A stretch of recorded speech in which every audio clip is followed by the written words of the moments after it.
Have you ever had a wake-up call? I'm not talking about your alarm clock when it rings in the morning. No. A wake-up call happens when life slaps in your face, hard and deeply. A wake-up call happens when the world turns upside down. When a wake-up call happens, we question our main beliefs. When a wake-up call happens, our foundations are rocked. We don't want wake-up calls in our lives, but how many times have you heard people saying things like, if it hadn't been for that breakdown or crisis, I wouldn't have evolved. I wouldn't have been the same. Yes, it was painful, but it was also one of the greatest lessons of my life. We don't want wake-up calls in our lives. You can repeat with me, we don't want wake-up calls in our lives. But it seems to be that the wake-up calls actually wake up the genius who lives inside us. Yes, it is. Oh great, a wake-up call, brilliant. No worries. Patricia 4.0 will be released very soon. The new person is better than before. It solves failures from the previous one, and it also includes new features that are going to help me to be happier than before. And yes, I also have had my own wake-up calls. One of them was in May 2012. You know, I love yoga. In that period of my life, I was training for the Big Grand Yoga Championship in Spain. I felt like a ballerina for the first time in my life. A geek girl who had never taken care of her body was aware of her physical and mental power. I had to get up, but it was because I had a lot of professional duties. Ironically, this wake-up call came to me in the form of illness, precisely when I felt so good. One day, I was running in a popular race, and I felt a sharp pain in my leg, in my knee. That sharp pain turned out to be a big tumor of 12 centimeters in my shin bone. I didn't believe it. The day after the bad news, I went to my yoga studio and I went to the class because I had to demonstrate myself that I still had the control of my life.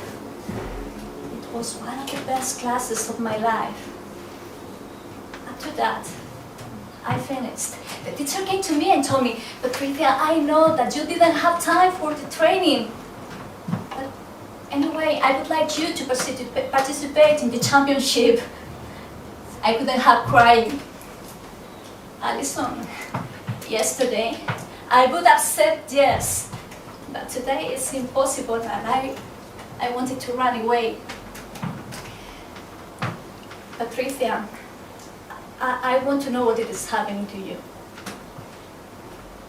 She was there with me, spreading her palm, listening to every word that I said, and keeping the eye contact.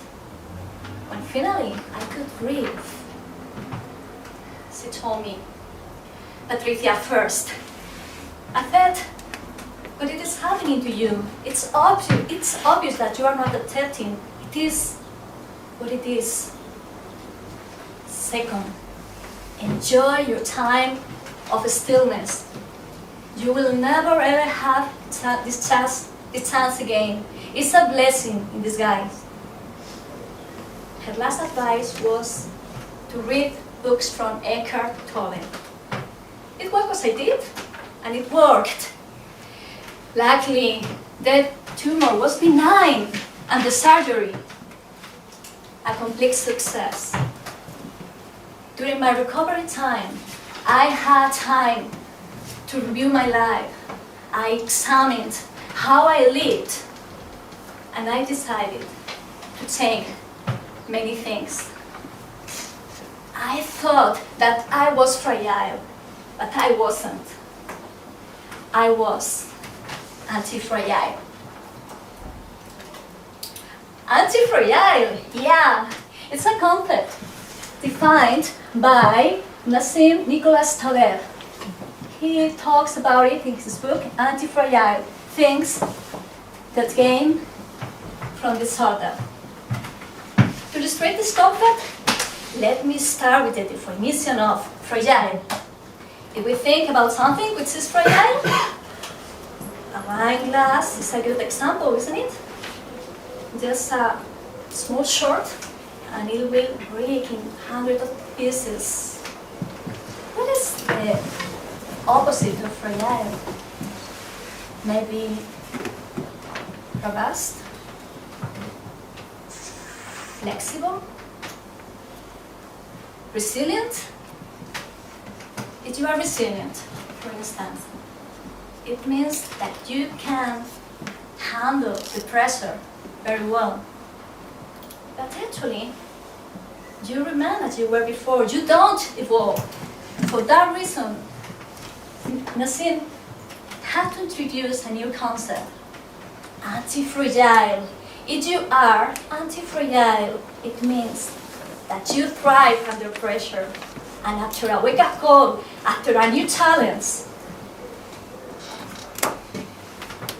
we, the human beings, we are anti-fragile by default. It is in our genes, in our nature. It is not only that we need changes, we need to define new things, but also it seems to be that their routines kill us. The routines kill our most fabulous capabilities.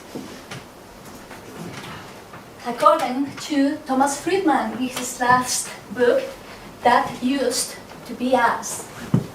In our global economy, we cannot afford not evolving.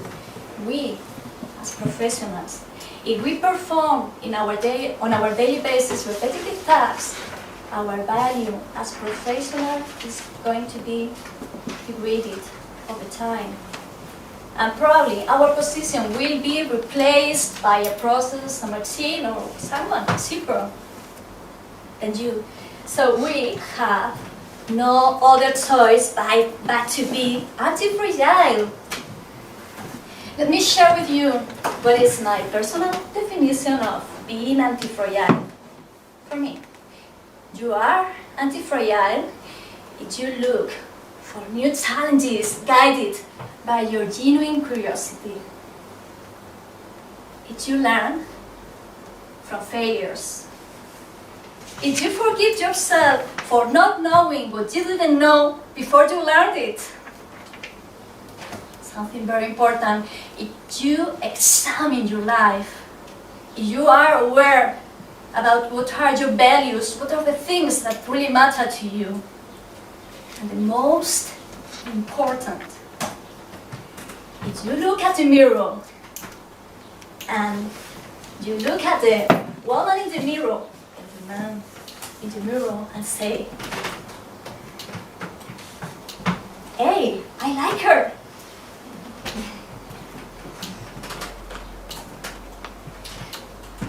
Socrates said, the unexamined life is not worth living.